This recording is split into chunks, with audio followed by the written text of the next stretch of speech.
Hello everyone, my name is Silver and welcome. Today we're gonna take a look at something very exciting. DreamWorks released more information about How to Train Your Dragon: The Hidden World, and we have actually gotten the very first poster for the movie, which reveals the existence of an albino night fury.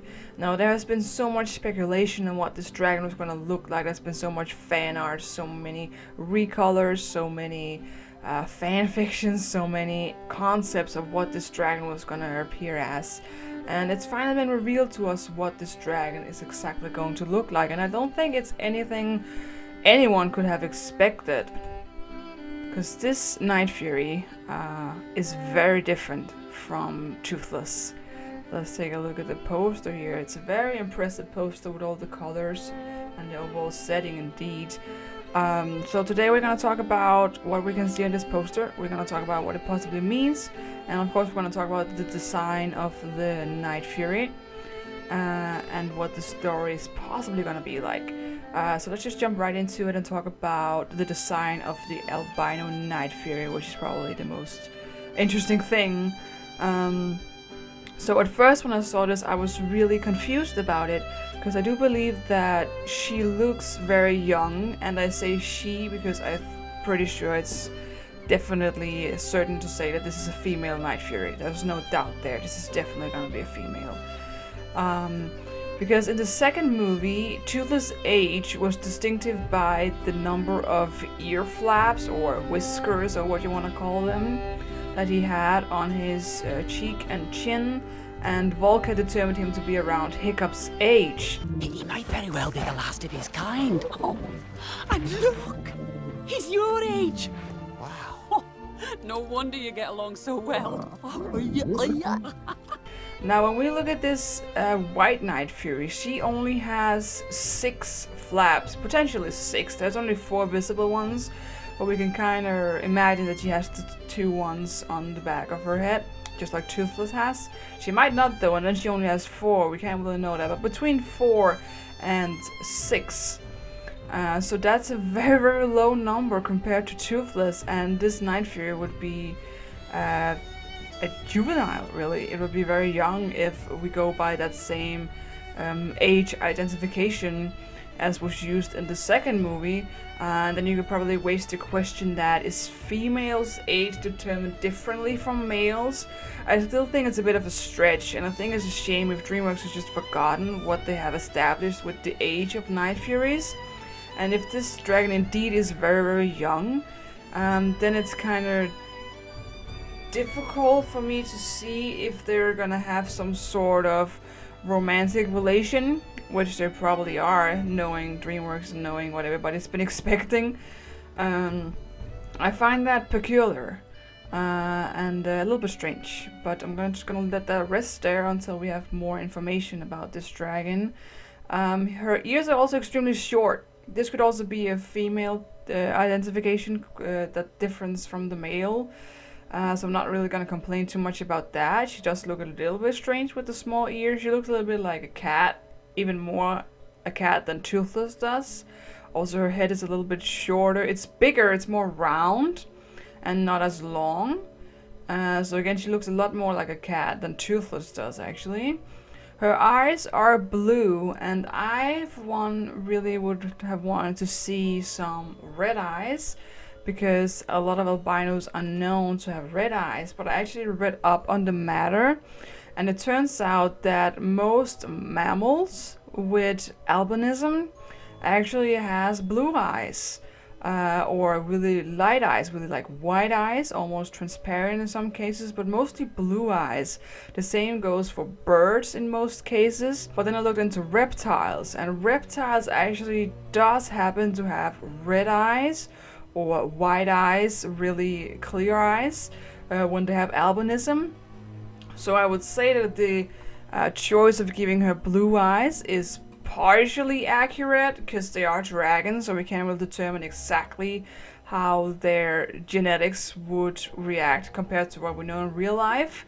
But since she is a reptile, she should have had possibly very light eyes or red eyes, but I'm gonna let it slide since albinism is a very different. It's a difficult thing to determine exactly.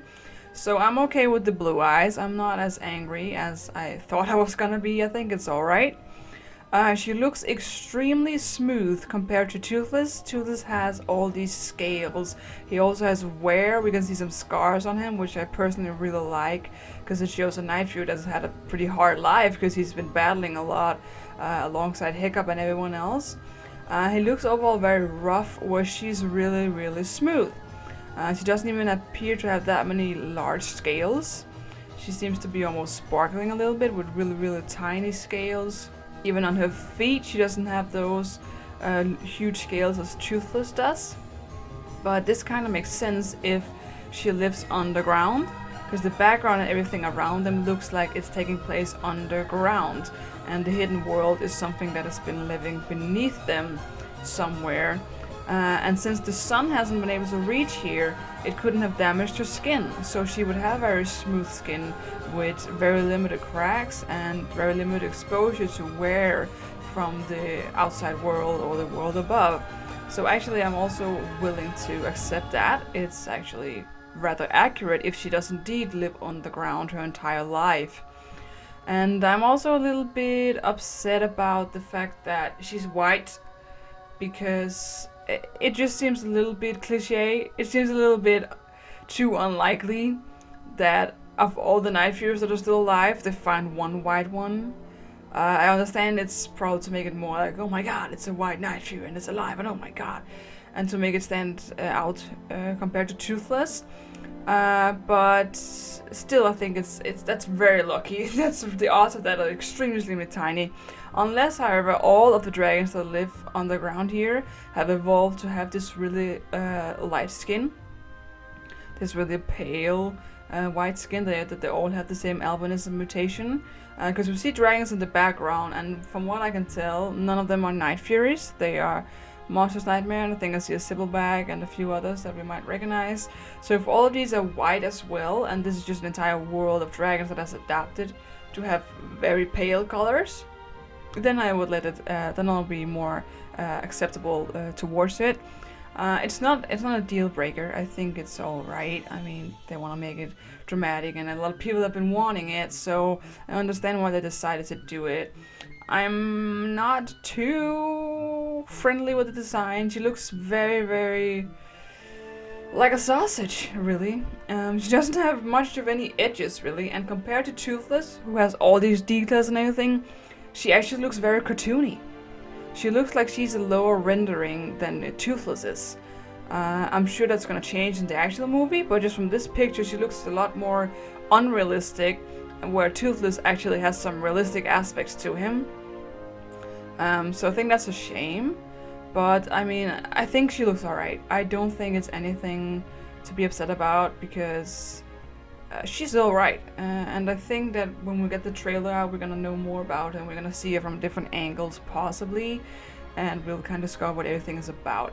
So let's take a look at the environment real quick. We have some crystals and some coral looking things, which makes this area appear like it's underground, in some sort of underwater cave.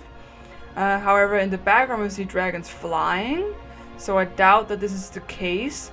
It could be that these plants have just evolved to look like coral underground, and this is not underwater. It couldn't be underwater, possibly, because all these characters are standing, like they would be standing on ground and not water. So I think these plants are just adapted to become different because they live underground. I'm a little bit worried about the overall idea for this movie, because to me it kind of seems similar to Ice Age. Ice Age 3, The Dawn of the Dinosaurs, if any of you remember that one. It was like they lived up underground, and there was this entire hidden world beneath them, and they fall down to discover it, this entire ecosystem. And it seems very similar to that, which I think is a shame if that's what it's gonna be, because it's seen before, and How to Train Your Dragon is known to be something really unique and special. So I really hope they do something with it that isn't seen before. Another thing to notice is that Toothless is not wearing his saddle at this picture. He's not wearing any gear at all, and Hiccup is placed kind of in the background, away from these two Night Furies, which could indicate that some bond is gonna be broken off here. So Toothless is able to go and live with this female Night Fury.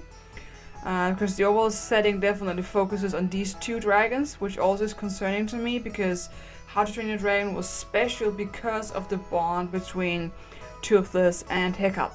That was what the movie was about. That's what How to Train Your Dragon is about. It's about Toothless and Hiccup and how they interact together and how their bond grows. But in this movie, it seems like they're gonna focus on the White Night Fury and Toothless. And I'm partially okay with that because we gotta, keep it new and keep it fresh. But I also just think it's a dangerous thing because it's what made How to Train Your Dragon special. It was between these two and their relationship and how they evolved together. So if they take that away and just put this new Night Fury in to kind of take the spotlight, I am kind of concerned that it's gonna be very different compared to what we know and love. And change is not necessarily bad, but it's bad if it destroys what is unique and great about How to Train Your Dragon, really. I'm as excited as everyone to see a White Night Fury. I think it's really cool, but just the setting of this poster is worrying to me because it does make Hiccup appear as a third wheel, as a secondary character that is not as important. So yeah, it does raise some concern. But I'll stop talking now. I am excited about the trailer. I'm really excited about it coming out, and we'll have more information on it once it hits. So stay alert in next week. It should come out somewhere around there. And I will be covering it on this channel, so subscribe if you're interested in more How to Train Your Dragon 3 news and anything related to dragons, really. And hopefully I'll see you in the next video. Let me know down in the comment section what you think about this poster. What are your ideas? What are your theories for How to Train Your Dragon 3? I will love to hear it. And have a great time. So long, Dragon Riders!